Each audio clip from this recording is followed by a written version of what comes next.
I'm Niall Spooner Harvey, and I played Barry in Grim Whimsy.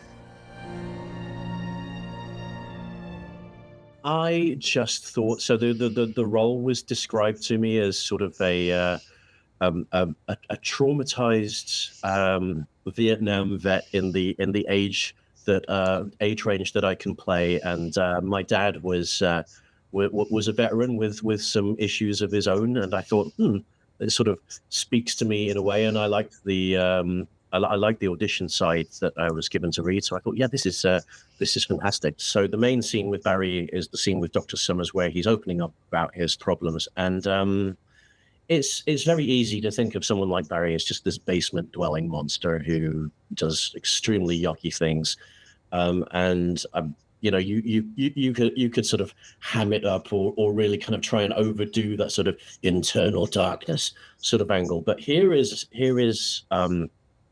a man who, in a world where most people like look at people like Barry and say, lock him up, throw away the key. He's absolutely beyond redemption.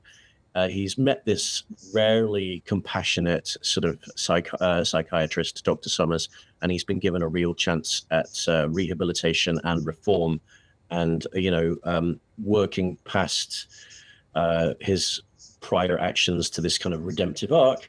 And he's had a setback, and he's vulnerable, but you do need to feel that he can be redeemed. So it was really important to me to bring out the kind of side of the guy trying to be redeemed, the guy who's made serious mistakes and wants to kind of atone for them.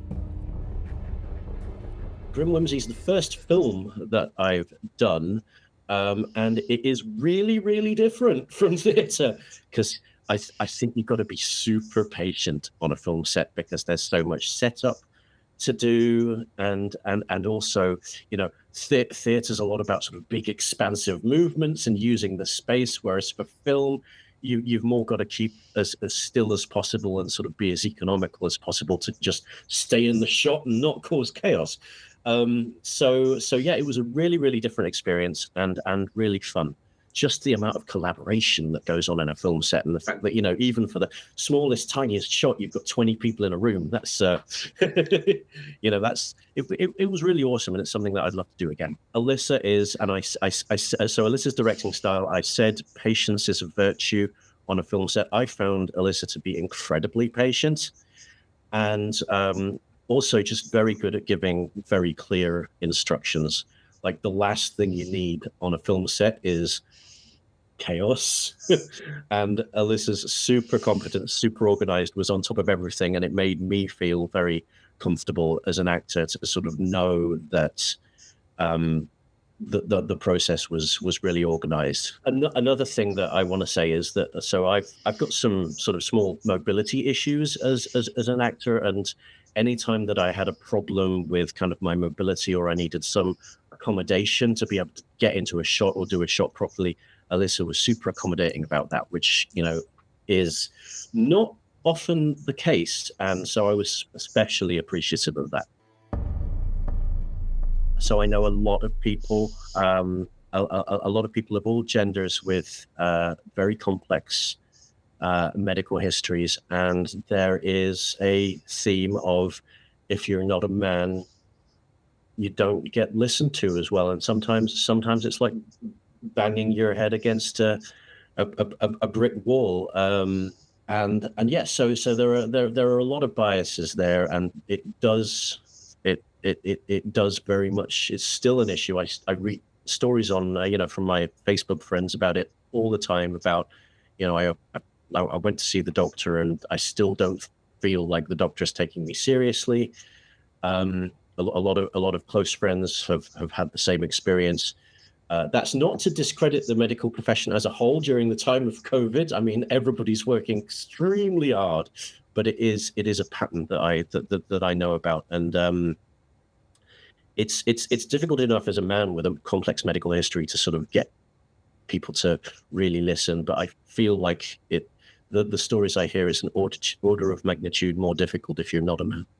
How many characters like I can't think of many other characters like Barry being sort of treated in that context in a film just off the top of my head. It's not a concept that's that's really too much of a trope or has been too widely explored. So I think that that sort of newness might work in Grim Whimsy's favour, possibly.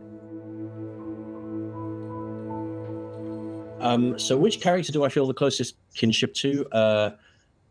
Barry, obviously, for the reasons I sort of stated before, because I sort of have some circumstances in my own life that I could draw from to prepare for that role. But Dr. Summers, because I find myself very often being the person in the friendship circle who gives advice and tries to please everybody, only to run into serious trouble for whatever I've said later. So yeah, I definitely heavily relate to Dr. Summers.